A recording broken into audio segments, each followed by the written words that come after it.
What is it about the Negro? I mean, every other group that came as an immigrant somehow, not easily, but somehow got around it. Is it just the fact that Negroes are black? White America must see that no other ethnic group has been a slave on American soil. That is one thing that other immigrant groups haven't had to face.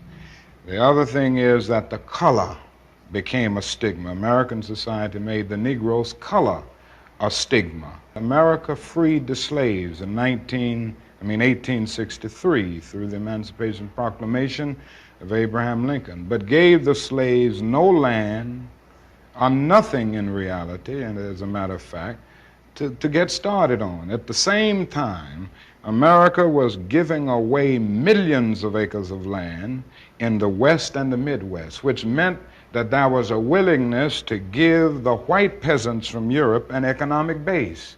And yet it refused to give its black peasants from Africa, who came here involuntarily in chains and had worked free for 244 years, any kind of economic base. And so emancipation for the Negro was really freedom to hunger. It was freedom to the winds and rains of heaven. It was freedom without food to eat or land to cultivate, and therefore it was freedom and famine at the same time.